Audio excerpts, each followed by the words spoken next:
Creo que este es probablemente el video más confuso que hice hasta ahora, pero tenía este tema dándome vueltas la cabeza y lo único que espero ahora es haberme podido dar a entender.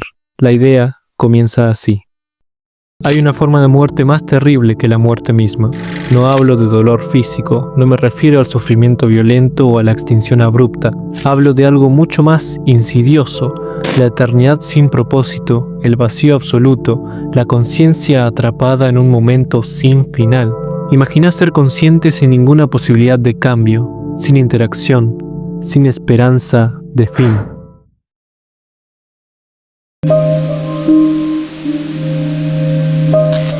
Friedrich Nietzsche propuso una de las ideas más perturbadoras sobre la existencia, el eterno retorno. La idea de que viviremos exactamente la misma vida, una y otra vez, por toda la eternidad. No como una promesa, sino como una condena. En La Galla Ciencia, Nietzsche plantea una pregunta devastadora. Si un demonio te susurrara que estás condenado a repetir tu vida exactamente igual una y otra vez, ¿cómo reaccionarías? El eterno retorno no es simplemente una teoría sobre el tiempo, es una prueba moral. Nietzsche nos desafía. Si supieras que vivirás cada momento de tu vida exactamente igual infinitamente, ¿aceptarías ese destino? ¿Celebrarías cada dolor, cada alegría, sabiendo que los repetirás eternamente? Imaginen el peso de esa conciencia. Cada error, cada decisión, cada segundo de felicidad o miseria, condenados a la repetición infinita. Es más que una condena, es una forma de muerte donde nunca se permite morir realmente, una existencia en la que la verdadera muerte se manifiesta en la pérdida gradual de la autenticidad y la vitalidad, en la imposibilidad de renovarse. De forma similar, algunos filósofos han exaltado la idea de la eternidad como un ideal, pero desde otra perspectiva, la inmortalidad se revela como la forma más lenta de morir.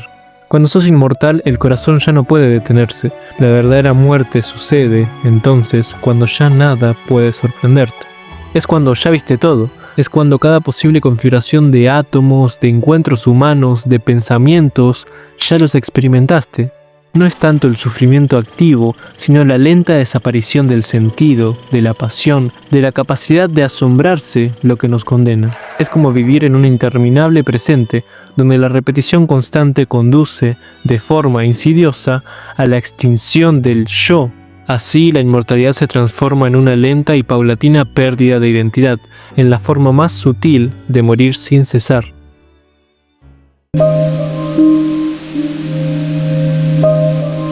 En muchas narrativas, la soledad se presenta como el mayor enemigo del ser humano. Sin embargo, la verdadera condena de la inmortalidad no es estar solo, sino vivir rodeado de conexiones que, con el tiempo, se vuelven huecas. Cuando la vida se extiende indefinidamente, los lazos que alguna vez ofrecieron sentido pueden desvanecerse, convirtiéndose en meros ecos del pasado. En la novela Solaris de Stanislaw Lem, los científicos se enfrentan a una entidad alienígena que materializa sus recuerdos más íntimos. El planeta Solaris es un océano consciente, no un océano con vida, no un océano que piensa como nosotros pensamos. Es algo completamente otro. Una entidad que percibe de manera tan radicalmente diferente que cualquier intento de comunicación es, por definición, un fracaso absoluto. Los científicos que estudian este planeta no están tratando de comunicarse, están tratando de comprender algo que está más allá de la comprensión humana, y la forma en que Solaris responde es perturbadora. Un ejemplo impactante es el de Chris Kelvin, el protagonista, quien se ve confrontado con la aparición de Harry, su esposa fallecida. Esta réplica es sorprendentemente perfecta, posee la imagen, los gestos y hasta las expresiones de afecto que él recuerda. Sin embargo, en cuanto intenta interactuar con ella, Kelvin se da cuenta de algo inquietante. Aunque la figura reproduce fielmente sus recuerdos, le falta la capacidad de responder de manera genuina. No es la mujer que amó, sino un simulacro creado por el océano planetario, una proyección de su subconsciente y, al mismo tiempo, un reflejo de lo que la inmortalidad podría significar para las relaciones humanas. Si bien originalmente Solaris se centra en la imposibilidad de comunicación con algo radicalmente diferente, podemos reconfigurar esta idea para el tema que nos interesa. Imaginar que, al vivir infinitamente, nuestras relaciones corren el riesgo de convertirse en esta clase de simulacros. Los seres que amamos y que dan sentido a nuestra existencia podrían transformarse, con el tiempo, en versiones inertes de sí mismos, recuerdos congelados que ya no evolucionan.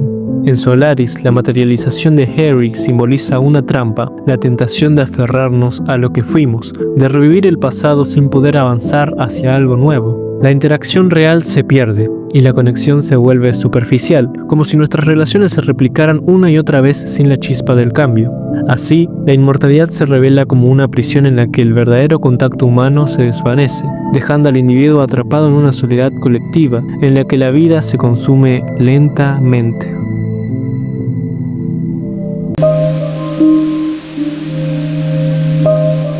En Soma, acompañamos a Simon en una travesía a través de un mundo donde la muerte física ya no es el fin. En lugar de enfrentarnos a una muerte biológica, nos enfrentamos a la idea de una inmortalidad digital, la posibilidad de transferir nuestra conciencia a una existencia virtual.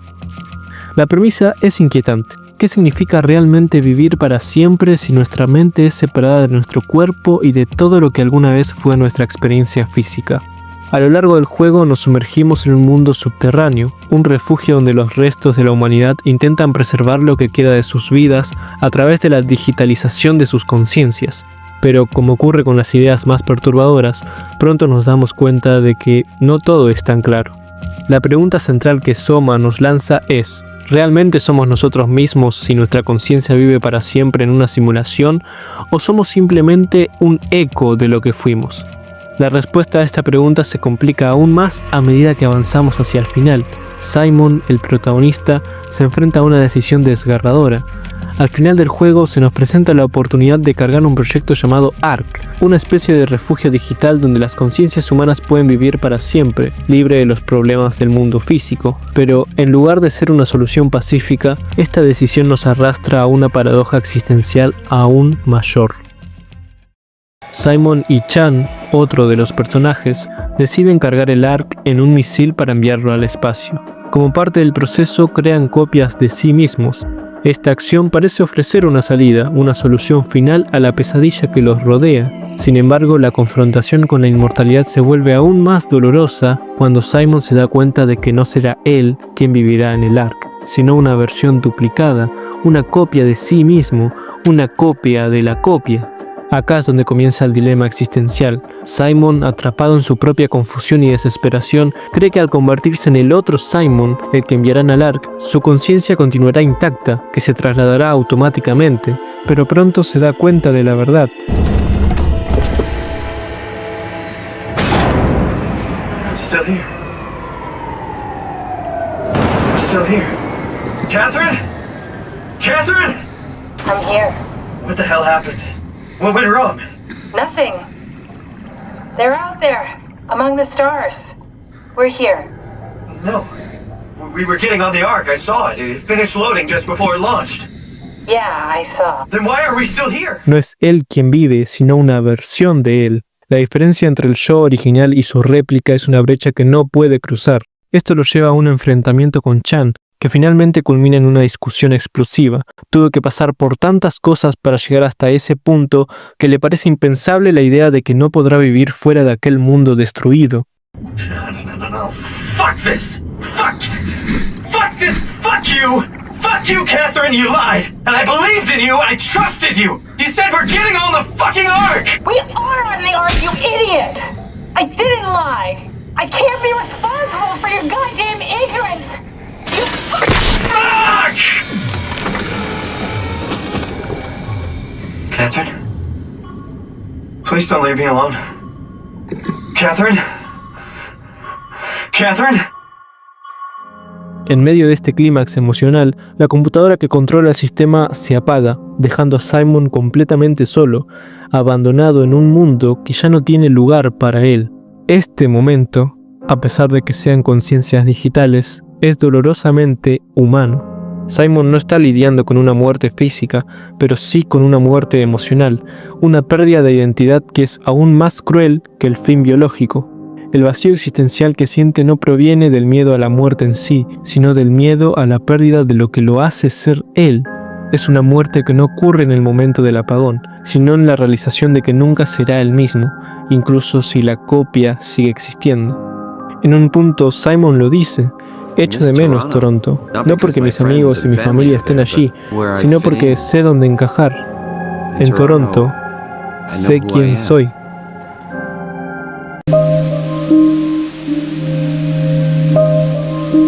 Finalmente, llegamos a lo que creo que es la razón principal por la que hice este video. Fire Punch es un manga que desafía toda interpretación convencional del dolor, la muerte y la vida. Es una obra que abarca muchos temas distintos, desde el significado de la existencia hasta quiénes somos realmente. En esta ocasión, lo mejor es que se lo hayan leído anteriormente, porque, aunque de manera resumida, partes de la trama van a entrar en discusión, incluyendo el desenlace final de la historia. En un mundo helado y en ruinas, la regeneración eterna de Agni, el protagonista, se convierte en una maldición que lo ata a un propósito incierto.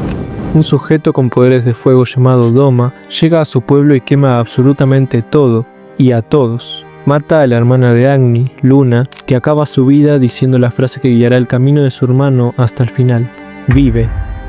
Lo que comienza como una cruzada de venganza contra Doma, impulsada por el recuerdo de Luna, se transforma con el tiempo en una búsqueda desesperada por encontrar sentido en una existencia sin fin. Agni vive a pesar de haber sido incinerado completamente, y en busca de venganza comienza su viaje.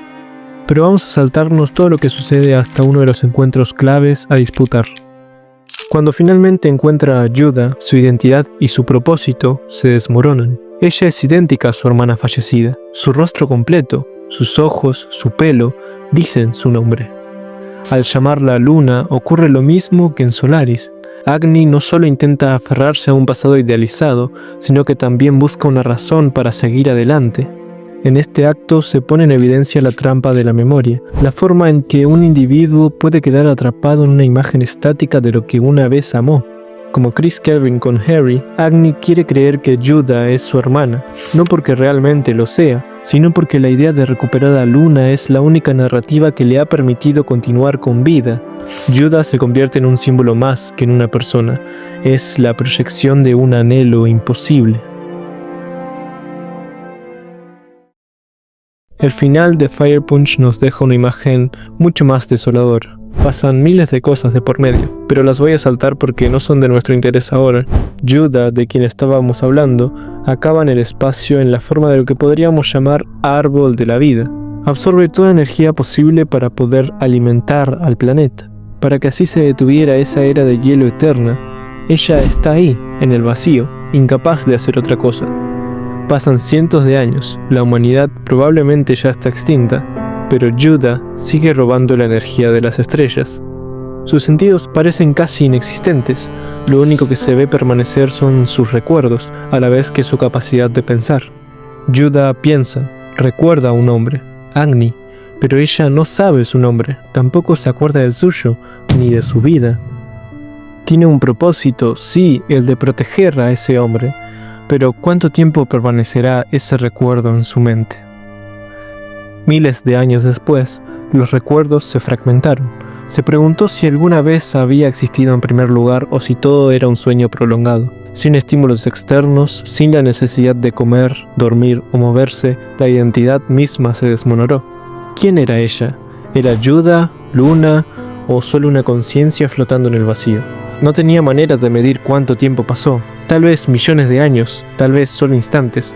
La Tierra desapareció, destruida por un asteroide. Se quedó sola, ya no había nada. Se preguntó si su existencia tenía algún propósito o si era simplemente un error del universo. Tal vez estaba destinada a estar ahí para siempre, sin principio ni fin, sin razón ni conclusión. Finalmente, cuando todo parecía haberse reducido a la nada, alguien apareció. Un hombre. Fue una sorpresa. «Mi nombre es Sun», dijo él. Ella se presentó como Luna. Se miraron sin reconocerse, sin saber por qué estaban ahí, y, sin embargo, se abrazaron. Fue un gesto instintivo, sin razón aparente, pero en ese momento el vacío pareció menos abrumador. No importaba si recordaban quiénes eran o si alguna vez lo habían sabido. En la inmensidad del olvido, en el universo muerto, lo único que quedaba era la compañía del otro, y tal vez eso era suficiente. Muchas gracias y chao.